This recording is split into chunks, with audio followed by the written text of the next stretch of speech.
भारत की पहली महिला डॉक्टर।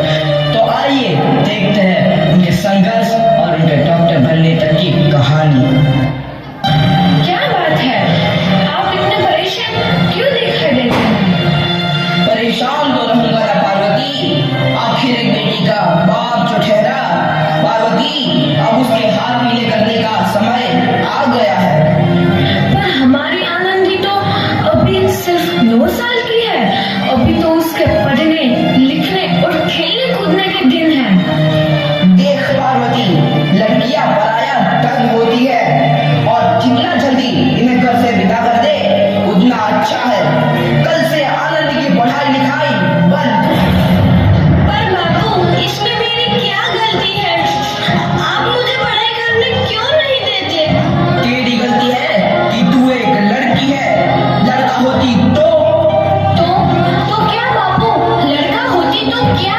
ऐ लड़की, ज्यादा जबान न चला, नहीं तो जबान हलक से खींचकर बाहर निकाल दूंगा। बाबू, मैं पढ़ लिख कर कुछ बनना चाहती हूँ। मेरी पढ़ाई ना रोको बाबू। आनंदी, तुझे पढ़ना है तो पढ़, लेकिन सारी उम्र बाप की छाती पर यूं बोझ बनकर ना बैठ। पर बाबू, अभी तो मेरी उम्र पढ़ाई लिखाई की है। मुझे पढ़ लिख कर डॉक्टर बनना है। पढ़ाई पढ़ाई पढ़ाई, आज तो तेरी किताबों का काम तमाम करके ही छोड़ूंगा। ये ले। नहीं बाबू, मत पढ़ो बाबू। I'm sorry। नहीं बाबू, नहीं। बाबू, ये तुमने क्या किया? तुमने मेरी इन किताबों को ही नहीं फाड़ा बाबू। मेरी किस्मत फाड़ दी, मेरी किस्मत। ये काफी किताबें ना सिर्फ छोरों के हाथ में अच्छी लगती है, लड़कियों के हाथ में तो सिर्फ मेहंदी अच्छी लगती है, मेहंदी। पर बाबू, मैं लड़की हूँ तो क्या हुआ? लड़का और लड़की तो हमारी दोनों आंखों के समान होते हैं। चुप कर आनंदी, और यह एहसान मान कि अब तक जिंदा है तू। कहीं बचपन में गला दबाकर मार दिया होता तो यह तेरी बकबक नहीं सुननी पड़ती आज। पर बाबू, मुझे तो रुलाना अच्छा ना लगे है। देख छोरी, जितना जल्दी हो तू चूल्हा जलाना सीख ले, उतना ही अच्छा है तेरे लिए। और हाँ, तेरा ब्याह तो होगा, वो भी कल के कल। बेटी, हम औरतों की यही नियति है। अबला जीवन है तुम्हारी यही कहानी। आंचल में है दूध और आंखों में है पानी। मुझे माफ कर दे बेटी, तेरे बापू के जिद के आगे मेरी एक न चलेगी। माफ कर दे बेटी, मुझे माफ कर दे। इस प्रकार मात्र 9 वर्ष की छोटी उम्र में आनंदी का विवाह गोपाल राव जोशी से हो गया। बाल विवाह एक सामाजिक कुरीति है और इस कुप्रथा का शिकार होना पड़ा आनंदी को। इधर आनंदी के पिता की तबीयत बहुत खराब है। आगे क्या होता है देखते हैं। लगता है अब मेरे जाने का समय आ चुका है। मैं नहीं बचूंगा। ऐसा मत बोलो। शहर के सिटी हॉस्पिटल में अमेरिका से डिग्री लेकर कोई बड़ा डॉक्टर आया है। एक बार वहां चलकर दिखा लेते हैं। हाँ, सही बोला भैया। कम से कम दिल को तसल्ली तो मिल जाएगी। हाँ हाँ, चलो चलो जल्दी हॉस्पिटल चलते हैं।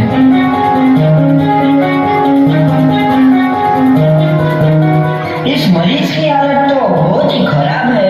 कोई चमत्कार ही इसे बचा सकता है। ऐसा मत बोलो भाई, डॉक्टर साहब कब तक आ जाएंगे? लो, आ गई डॉक्टर मैडम। डॉक्टर मैडम, जल्दी देखिए, मरीज की हालत बहुत ही खराब है।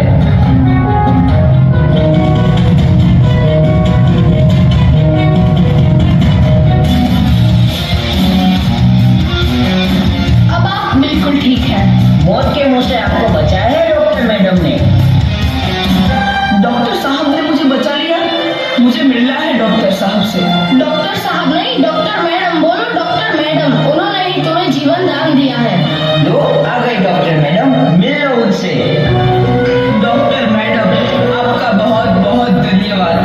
आपने मेरी जान बचाई। इसके बदले में मैं गरीब भला आपको क्या दे सकता हूँ?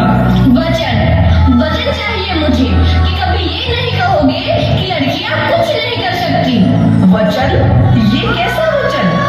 अरे श्यामलाल, तुमने पहचाना नहीं?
माफी के लायक भी ना हूँ।